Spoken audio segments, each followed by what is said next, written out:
जय हिंद प्यारे साथियों। फिर से आप लोग को प्यारा सा यूट्यूब चैनल सक्सेस बोर्ड में आप लोग का स्वागत है।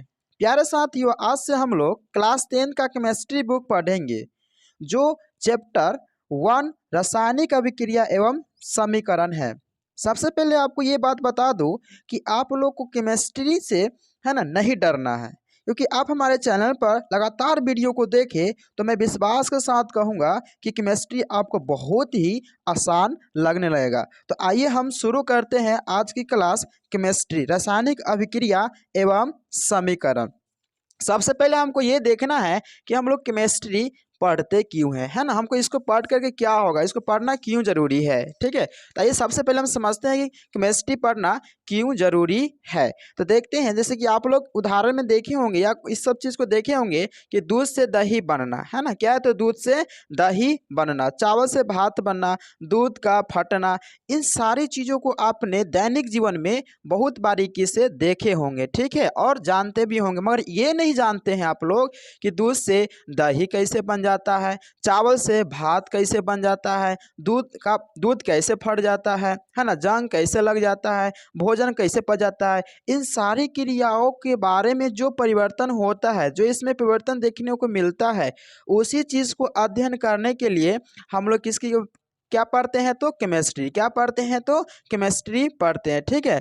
और ये दूध से दही बन कैसे गया, आखिर हम कहें कि अगर दूध से, है ना, क्या दूध से, है ना, दही ये बन कैसे गया, इसमें परिवर्तन कैसे हो गया, इसी चीज़ को पढ़ने के लिए हमको केमिस्ट्री पढ़ना जरूरी होता है। जैसे इसमें एक और मैं दिखा दूं कि ये जंग लगना क्या है, तो जंग लगना, जंग कैसे लगता है, ठीक है। तो जंग इस सबसे थोड़ा अलग हो जाता है, जंग लगना, भोजन का पचना, इन सारी क्रियाओं जो है सबका परिवर्तन अध्ययन करना ही, है ना, केमिस्ट्री हमको पढ़ना बहुत ही जरूरी होता है। तो इससे पहले मैं आपको बता दूं कि इसमें मेरा 2 चैप्टर जो है वह आप लोग के लिए बेसिक चलेगा, तब जा करके क्लास केमिस्ट्री का जो है हम एक्सरसाइज पर आएंगे, ठीक है।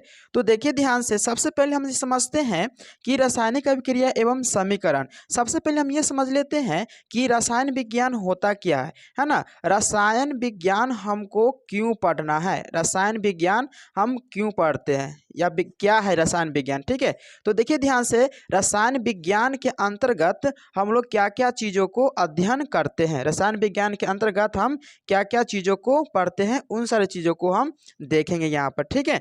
देखिए रसायन विज्ञान क्या होता है, विज्ञान की वह शाखा, विज्ञान की वह शाखा जिसके आप मैं पहले बता चुका हूँ कि विज्ञान यानी कि साइंस, इसको क्या बोलते हैं, विज्ञान को, है ना, साइंस कहा जाता है। साइंस के कितने भाग बांटा गया था, तो 3 भागों में।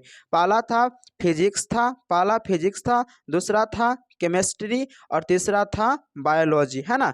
तो ये क्या क्या हो गया, केमिस्ट्री भी किसकी शाखा है, तो विज्ञान की शाखा। किसकी शाखा है प्यारे साथियों, ये विज्ञान की शाखा है। तो हम कह सकते हैं कि विज्ञान की वह शाखा, विज्ञान की वह शाखा जिसके अंतर्गत पदार्थ के संगठन, संरचना, क्या क्या ध्यान दीजिएगा, पदार्थ के, है ना, संगठन, संरचना और गुण और रासायनिक अभिक्रिया के दौरान इनमें हुए जो भी परिवर्तन होता है उसी का हम लोग क्या करते हैं, अध्ययन करते हैं, है ना। उसी क्या बोलते हैं, रसायन विज्ञान कहते हैं। जैसे कि यहाँ पर देखिए जंग लगना, है ना, लोहे में, जैसे एक एग्जाम्पल से बताता हूँ कि लोहे में, है ना, जंग लगना, है ना, लोहे में जंग कैसे लगता है। जैसे कि मान लो कि यहाँ पर एक क्या हो गया, ये, है ना, लोहा का एक टुकड़ा हो गया, क्या हो गया, है ना, यह एक लोहा हो गया। जैसे इस पर, इस लोहे पर जैसे क्या होता है कि इस पर, ये तो ऑक्सीजन की उपस्थिति में रहते हैं, है ना, ये ऑक्सीजन की उपस्थिति में रहते हैं, और जैसे इस पर नमी मिलता है तो दोनों क्या करते हैं, अभिक्रिया करते हैं। यानी कि हम कह सकते हैं कि ऑक्सीजन और क्या, तो जल अभिक्रिया करके, है ना, लोहे में क्या होता है, तो परिवर्तन ला देता है, ठीक है। तो इसमें इसका गुण भी बदल गया, इसकी संगठन संरचना सब बदल गया, और यही परिवर्तन जो होता है वह रसायन विज्ञान कहलाता है। आगे देखिए ध्यान से कि रसायन का शाब्दिक अर्थ क्या होता है, पहले हम उसको समझते हैं, ठीक है। तो रसायन का शाब्दिक अर्थ जो होता है वह क्या होता है, ध्यान दीजिएगा, रस जोड़ आयन होता है। क्या होता है, तो रस जोड़ आयन होता है, रस जोड़ आयन होता है ना। और आयन का रस का जो पहले क्या होता है, रस की मतलब होता है द्रव, क्या होता है द्रव। आयन तो जानते हैं इसमें आयनीकरण जो होता है, ठीक है। तो ये द्रव, तो यानी कि रसायन को हम कह सकते हैं कि दो भागों में डिवाइड यहाँ किए हैं। ये दो भागों, दो मतलब पार्टों से टूट कर बना है। कौन कौन है, तो रस है और क्या है, तो आयन है। यानी कि रस और आयन दोनों के मिलने से क्या हुआ, तो रसायन शब्द बना है, जिसका शाब्दिक अर्थ होता है, ध्यान से देखिएगा, रस जोड़ आयन है ना, जिसका अर्थ क्या होता है, द्रवों का अध्ययन। क्या कहलाता है, द्रवों का अध्ययन। वही बात मैंने यहाँ पर लिखा है, रसायन को दो खंडों में किया गया है। रस जोड़ क्या है, तो आयन। रस जोड़ क्या है, तो आयन होता है, ठीक है। रस का मतलब क्या होता है, ध्यान दीजिएगा, रस का मतलब होता है द्रव। क्या होता है, रस के मतलब द्रव होता है, और यह हुआ आयन। यानी कि रसायन जो होता है वह दो है ना शब्दों से टूट करके बना, रस जोड़ आयन, ठीक है। अब देखिए ध्यान से कि यहाँ पर हम रसायन विज्ञान पढ़ेंगे, क्या पढ़ेंगे, तो है ना रसायन विज्ञान पढ़ने जा रहे हैं, ठीक है। तो रसायन विज्ञान या जो कोई भी बुक रहेगा उसका कोई ना कोई क्या होगा, मतलब उसका वैज्ञानिक होता है जो उसका सर्च करता है ना, बनाता है। तो यहाँ भी मतलब रसायन विज्ञान का कोई ना कोई क्या होंगे, तो जनक होंगे। क्या होंगे, कोई ना कोई तो यहाँ पर फादर जरूर इसके होंगे। तो आप लोग जानते भी होंगे, है ना। अगर नहीं जानते तो यहाँ पर ध्यान से देख लीजिएगा कि रसायन विज्ञान का जनक जो होता है एंटोनी, है ना, लेवोजियर होता है। कौन होता है, तो एंटोनी लेवोजियर को कहा जाता है, ठीक है। इसको याद कर लीजिएगा, ठीक है। आगे देखते हैं, सबसे पहले अब हम शुरू करते हैं कि पदार्थ के बारे में, ठीक है। मैंने यहाँ तक बता दिया कि ये सब बेसिक ही आपका चल रहा है, और बेसिक के हिसाब से पढ़िएगा तो बहुत ही बेटर होगा, ठीक है। आपको अच्छी तरीके से कंसेप्ट को समझ में आ जाएगा, तो कहीं भी आप कोई भी चीज़ को अच्छी तरीके से अपने अंतर्गत उसको प्रोवाइड कर सकते हैं, ठीक है। तो आइए हम देखते हैं ध्यान से यहाँ पर कि पहला क्या है, तो क्वेश्चन पदार्थ क्या होता है ना, क्या है, तो पदार्थ क्या होता है। तो देखिए क्या लिखा, वह प्रत्येक वस्तु, है ना, वह प्रत्येक वस्तु जो क्या करता है, स्थान घेरता है और जिसका द्रव्यमान होता है, देखिए ध्यान से, और जिसमें हम अपनी पांचों ज्ञानेंद्रियों से महसूस कर सकते हैं, ऐसे उसे क्या बोलते हैं हम लोग, पदार्थ कहते हैं। देखिए ध्यान से, यहाँ पर हम कोई वस्तु को बनाते हैं, ठीक है। ये कोई वस्तु हो गया, जब यहाँ पर सतह पर इसको रखेंगे तो यह कुछ ना कुछ जगह क्या करेगा, तो छेकेगा। क्या करेगा, जगह को छेकेगा, कुछ ना कुछ स्थान को लेगा, ठीक है। और उसके बाद स्थान लेने के बाद इसमें कुछ ना कुछ क्या होगा, तो वेट होगा, है ना। इसमें कुछ ना कुछ क्या होगा, तो वेट होगा, वजन होगा। यानी उसे ही क्या बोलते हैं, तो हम लोग पदार्थ कहते हैं। जैसे कि आपको एग्जांपल दूं कि जैसे मैं आपसे पूछूं कि बताइए आप लोग, हवा, है ना, हवा यह पदार्थ है कि नहीं है, तो बोलिएगा सर यह पदार्थ है। यानी कि एयर भी क्या है, ये भी एयर भी क्या है, तो पदार्थ है। एयर भी क्या है, तो पदार्थ है, ठीक है। इसमें भी क्या होता है, जो जगत कुछ स्थान घेर लेते हैं, इसमें कुछ ना कुछ वजन होते हैं, ठीक है। और हम लोग क्या करते हैं, इन ज्ञानेंद्रियों से महसूस कर लेते हैं। जैसे कि अभी हम लोग क्या, हम लोग वायुमंडल में रहते हैं, हम जानते हैं कि इसमें ऑक्सीजन कितना परसेंट रहते हैं, है ना। ऑक्सीजन जो रहते हैं वो 21% होते हैं, और उसके बाद क्या है, तो नाइट्रोजन कितना रहते हैं, तो 78% रहते हैं। अब बताइए, ये गैस को आपने या हमने कभी देखा नहीं है ना, देखा नहीं कि ऑक्सीजन क्या होता है, नाइट्रोजन कैसा कैसा होता है, ठीक है, मैंने नहीं देखा। मगर हम लोग क्या कर सकते हैं, महसूस तो जरूर करते हैं, है ना, महसूस जरूर करते हैं कि हम लोग, है ना, दम घुटन हमको महसूस नहीं हो रहा है। इसका मतलब यह है कि हमको पर्याप्त मात्रा में ऑक्सीजन क्या हो रहा है, मिल रहा है, ठीक है। अगर दम घुटन महसूस हो रहा है तो मतलब हम समझ जाएंगे कि हमको पर्याप्त मात्रा में ऑक्सीजन नहीं मिल रहा है, ठीक है। तो वही यहाँ पर मैंने लिखा है कि ज्ञानेंद्रियों, है ना, जो ज्ञानेंद्रियों जो होता है ना, उसी से क्या महसूस कर सकते हैं, उसे क्या बोलते हैं, तो पदार्थ कहते हैं। उसे क्या बोलते हैं, तो पदार्थ कहते हैं, ठीक है।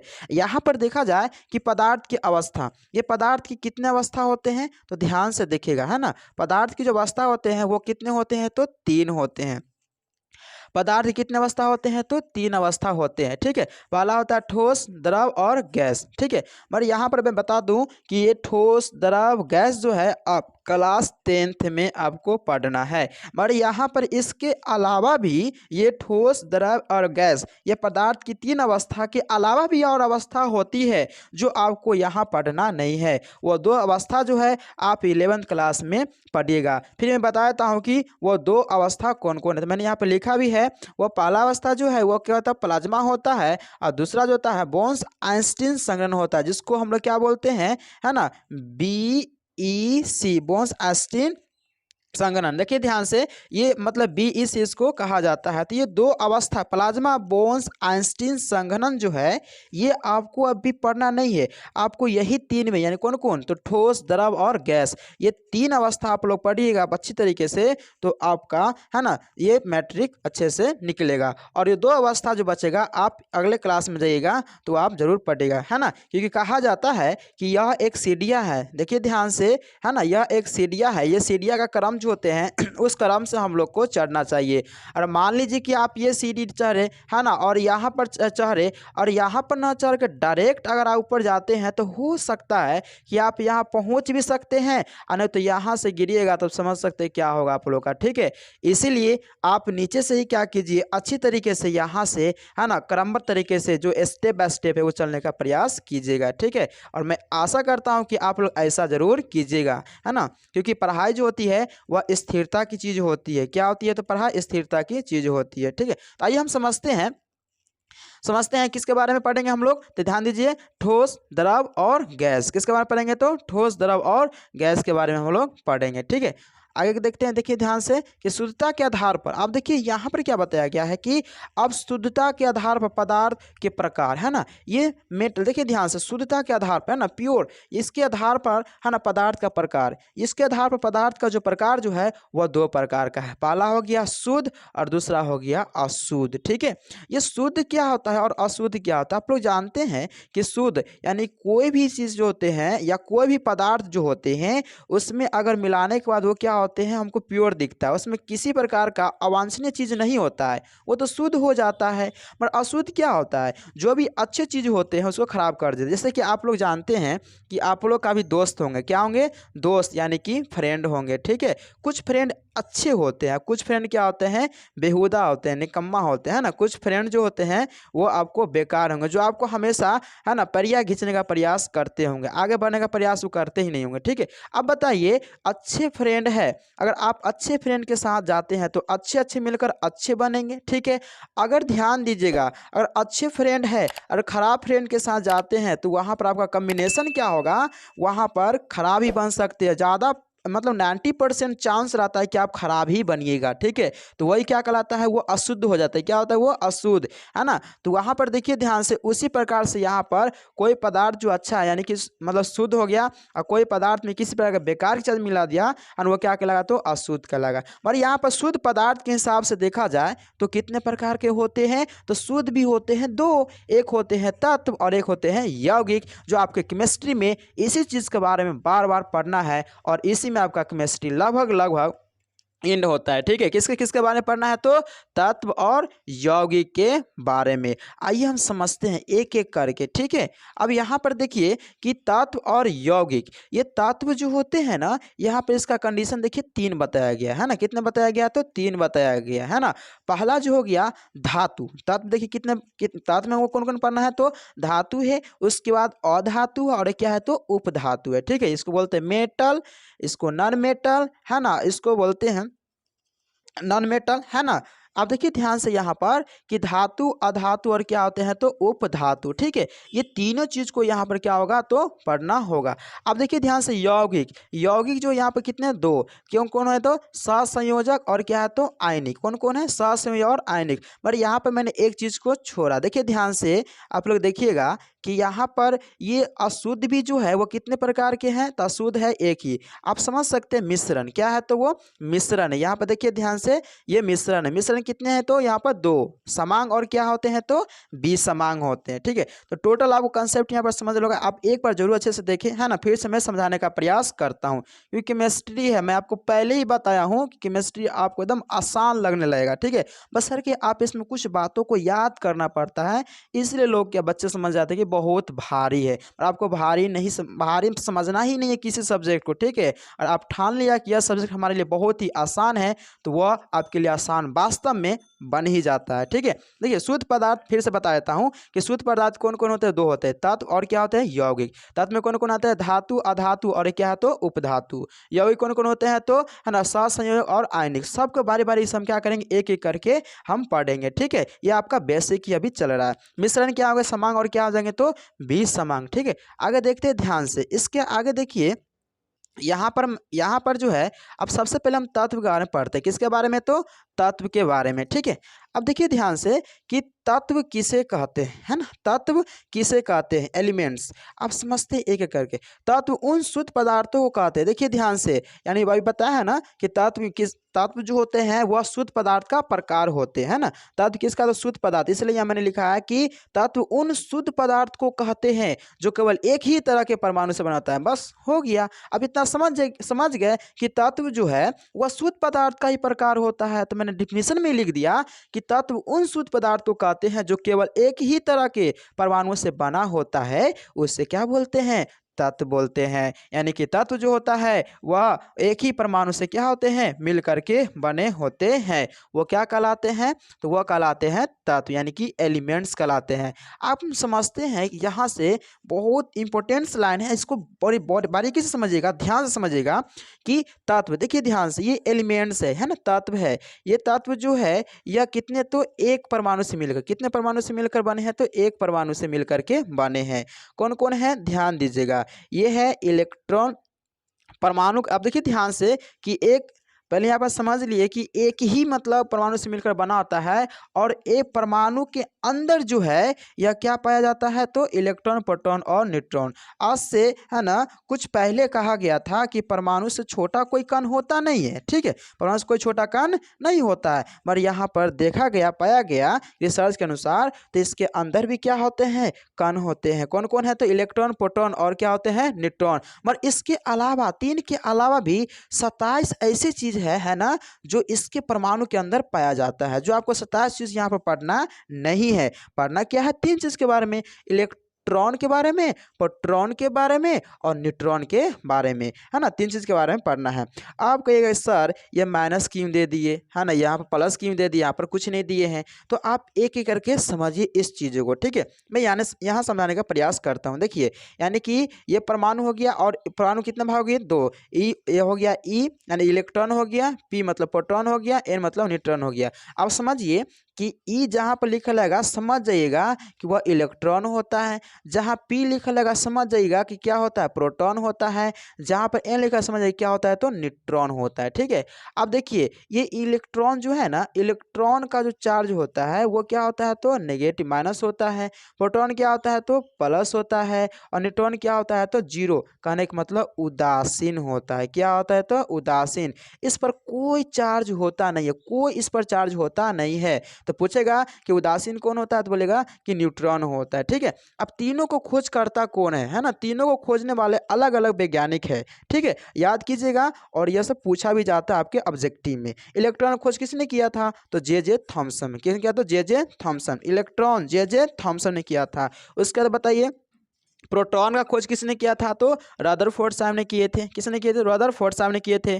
और न्यूट्रॉन का खोज किसने किए थे? जेम्स चैडविक ने किए थे। किसने किए थे? जेम्स चैडविक ने किए थे। अब हमको एक करके समझाते हैं, क्योंकि मैंने इसलिए इस बात को लिखा है यहाँ पर, क्योंकि आपको छोटी छोटी बातें जो है वो बड़ी बना देती है, ठीक है। इसलिए मैंने यहाँ पर देखिए लिख दिया अच्छी तरीके से कि इलेक्ट्रॉन का संकेत क्या होता है? तो ई होता है, ठीक है। उसके बाद प्रोटॉन का संकेत क्या होता है? तो पी होता है। उसके बाद न्यूट्रॉन का संकेत क्या होता है? तो एन होता है, ठीक है। इस पर फिर से बता दीजिए कौन सा चार्ज रहता है? तो, है ना, नेगेटिव रहता है। इस पर क्या होता है? प्रोटॉन पर पॉजिटिव होता है। इस पर क्या होता है? तो कोई चार्ज नहीं होता, यानी कि शून्य होता है, यानी कि उदासीन होता है, धनात्मक होता है, और क्या होता है? तो ऋणात्मक होता है।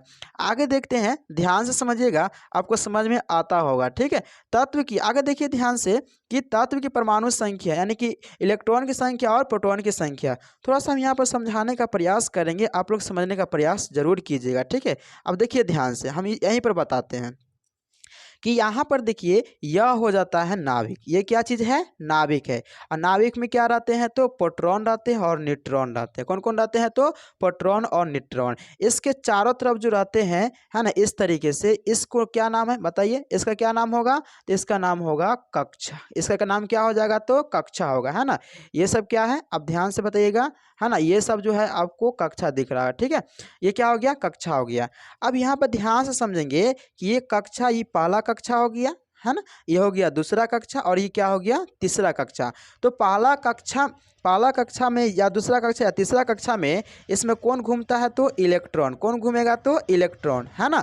तो नाभिक में जो रहेंगे वो कौन रहेंगे, प्रोटॉन और न्यूट्रॉन, कौन कौन रहेंगे, प्रोटॉन और न्यूट्रॉन रहेंगे। जबकि उसकी बाहरी तरफ जो चक्कर काटने वाला होगा वह कौन चक्कर काटता है तो इलेक्ट्रॉन, कौन चक्कर काटता है तो इलेक्ट्रॉन काटता है। तो हम कह सकते हैं यहाँ पर कि तत्व की परमाणु संख्या जो होंगे यहाँ पर P, जितना P रहेगा उतना ही रहेगा E, यानी कि प्रोटॉन की संख्या और क्या होंगे, इलेक्ट्रॉन की संख्या क्या हो जाएंगे तो बराबर होंगे, यानी कि P बराबर क्या हो जाएंगे तो N हो जाएंगे। ठीक है, अब समझ में आ गया होगा। अब देखिए ध्यान से, अब समझते हैं यौगिक के बारे में। किसके बारे में समझते हैं तो यौगिक के बारे में। यौगिक किसे कहते हैं तो यौगिक देखिए ध्यान से, यौगिक क्या होता है। अब थोड़ा सा हम कंसेप्ट को समझ लेते हैं कि यौगिक क्या होता है। देखिए तत्व, यहाँ ध्यान से समझिएगा, तत्व जोड़ तत्व, है ना, तत्व जोड़ तत्व, है ना, क्या बन गया तो यौगिक, क्या बन गया, यौगिक बनता है। या आप यहाँ ऐसे भी कह सकते हैं कि अगर तत्व के साथ कोई पदार्थ को मिला दे, तत्व के साथ क्या मिला दे, पदार्थ को मिला दे, फिर भी क्या बनेगा तो यौगिक ही बनेगा, क्या बनेगा तो यौगिक। या बोलेगा सर कि पदार्थ प्लस पदार्थ क्या बनेगा, फिर कहिएगा कि यौगिक बनेगा। यानी कि अब तत्व को मिला दीजिए या दो से अधिक पदार्थों की मिला लीजिए, है ना, वो जो मिल करके जो बनता है वो क्या कहलाता है तो यौगिक, है ना। अब देखते हैं ध्यान से, यहाँ पर मैंने डिफिनीशन को क्या लिखा है।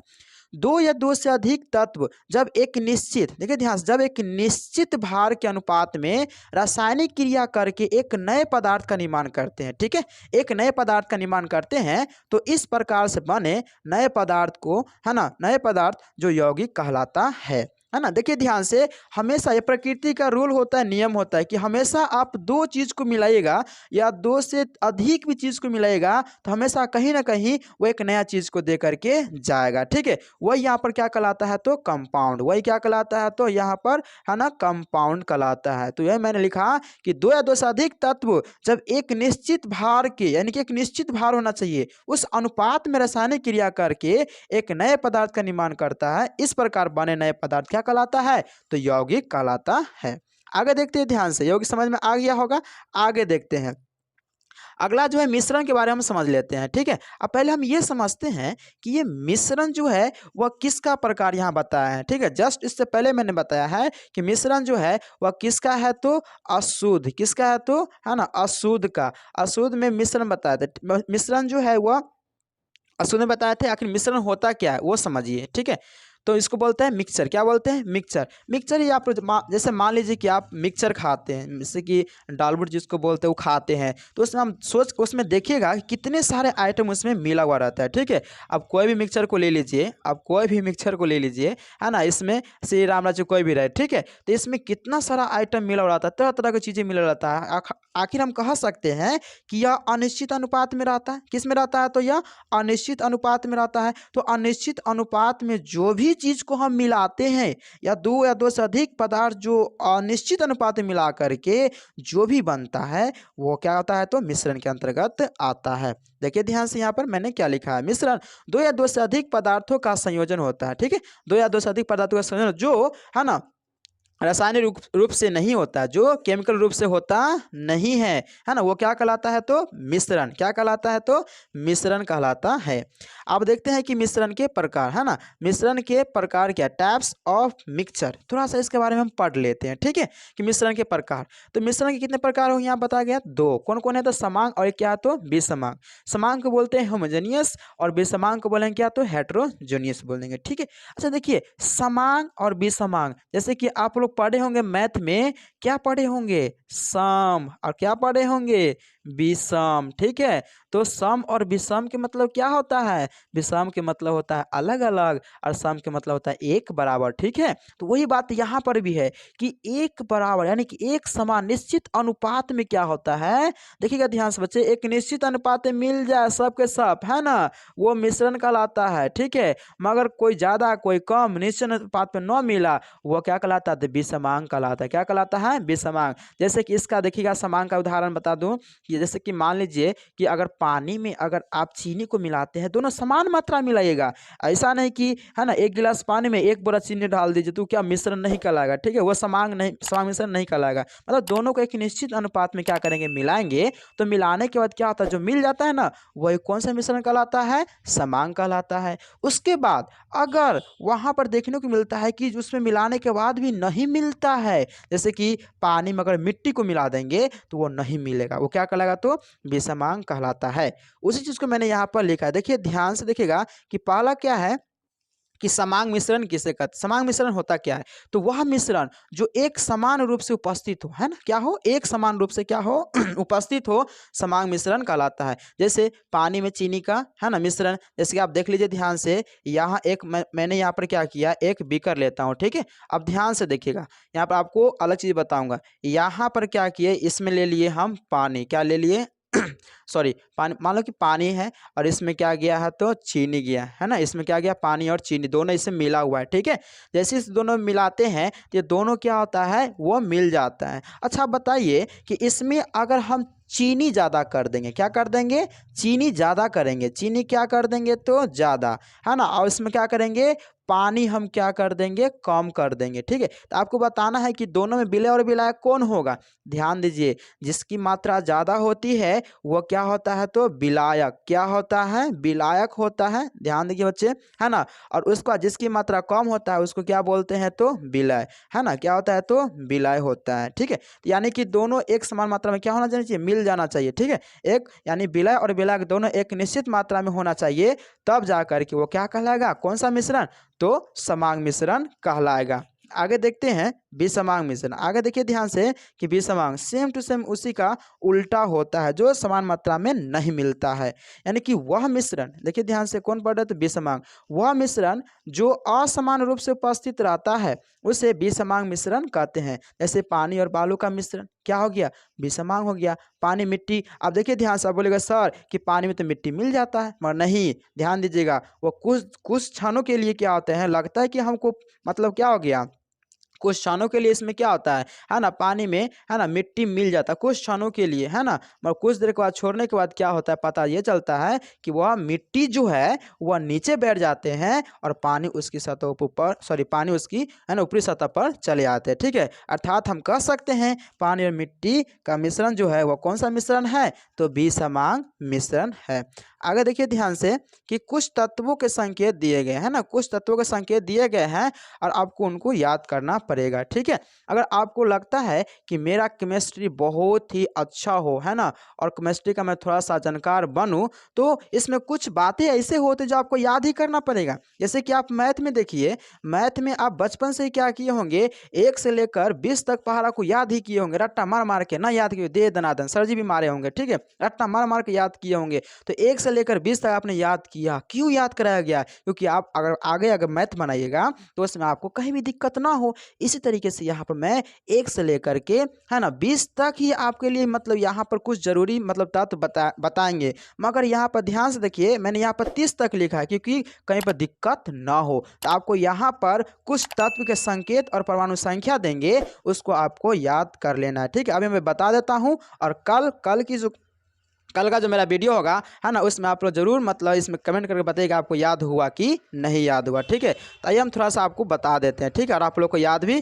करवा दूंगा अभी के अभी, ठीक है। देखिए ध्यान से, यहाँ पर क्या बताया गया है कि तत्व, देखिए मैंने क्या लिखा है, तत्व लिखे हैं, और यहाँ पर क्या लिखे हैं, तो संकेत लिखे हैं, और यहाँ पर क्या लिखे हैं, तो परमाणु संख्या लिखे हैं, ठीक है। अब यहाँ पे जिसके नीचे जो भी होगा वह तत्व होगा, इसके नीचे जो भी होगा वो क्या होगा, संकेत होगा, और इसके नीचे जो भी होगा वह सब का सब क्या होगा, ध्यान दीजिएगा, वो परमाणु संख्या होगा, ठीक है। आइए देखते हैं सबसे पहले, यानी कि हाइड्रोजन क्या है, तो हाइड्रोजन, ये हाइड्रोजन का संकेत क्या होता है, तो H होता है। क्या होता है, H। कितना, परमाणु संख्या कितना होता है, तो 1। हीलियम क्या होता है, He, परमाणु संख्या कितना होता है, तो 2, है ना। उसके बाद क्या है, तो लिथियम, लिथियम क्या होता है, तो Li, इसके परमाणु संख्या क्या होता है, तो 3। अब याद करने का ट्रिक देखिए, देखिए हाइड्रोजन कैसे लिखते हैं हम लोग, ऐसे लिखते हैं ना हाइड्रोजन, है ना, हाइड्रोजन।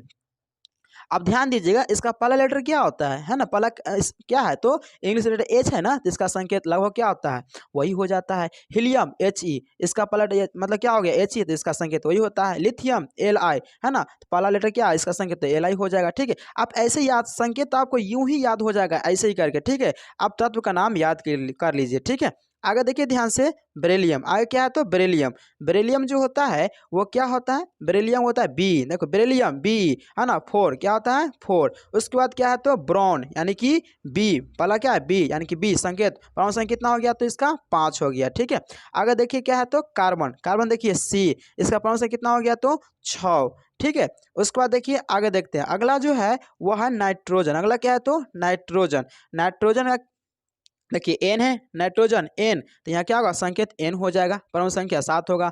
ऑक्सीजन देखिए ओ आ रहा है ना, तो इसका परमाणु संख्या क्या होगा तो ओ हो जाएगा, यानी इसका संकेत, इसका परमाणु संख्या कितना होगा तो 8, संकेत क्या होगा तो ओ। आगे देखिए फ्लोरीन, फ्लोरीन फ्लो, तो एफ हो गया, तो संकेत क्या होगा तो एफ है ना, और इसका परमाणु संख्या कितना हो जाएगा तो 9 होगा। देखिए नियोन, नियोन नियोन नियोन है ना, तो क्या होगा एनी, संकेत क्या होगा एनी, परमाणु संख्या कितना हो जाएगा तो 10। मगर इसमें ध्यान दीजिएगा, कुछ ऐसा भी मतलब होता है केमिस्ट्री में, अपवाद जो होते हैं ना, कुछ कुछ होते हैं है ना। अब देखिए ध्यान से, ये कितना खचरा है, ये कितना खच्चर है कि यह सोडियम जो है, देखिए सोडियम, आप बोलोगे sir sodium SO, sir sodium SO नहीं, और ऐसा ही मतलब है ना, ऐसा ही मतलब संकेत क्या होता है, मैट्रिक बोर्ड में पूछ लिया जाता है ना। अब बताए बच्चे के दिमाग में ये घुस गया कि सर बताएं SO से पहला वाला नहीं, कुछ अपवाद होते हैं, केमिस्ट्री तो अपवाद का चीज़ ही होता है ना। अब ध्यान दीजिएगा, SO नहीं, अब सोडियम को याद ही कर लीजिए, Na होता है, क्या होता है सोडियम का तो Na होता है। ठीक है, तो याद कर लीजिएगा, सोडियम में क्या होता है तो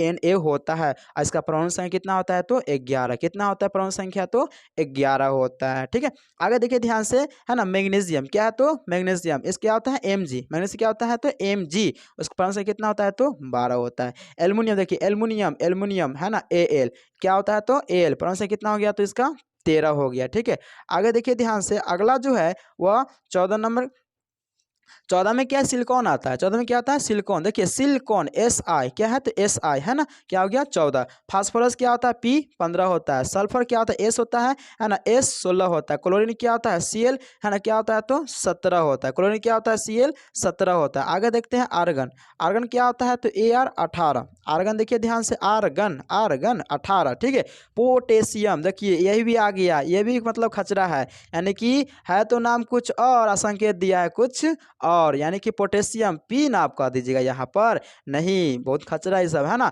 यहाँ पर हो जाएगा के, क्या याद कीजिएगा तो के, पोटेशियम K19, पोटेशियम K19 एकदम याद कर लीजिए। ठीक है, जैसा पहाड़ा याद किए ना वैसे इसको याद कीजिए ना, मस्ती से याद हो जाएगा।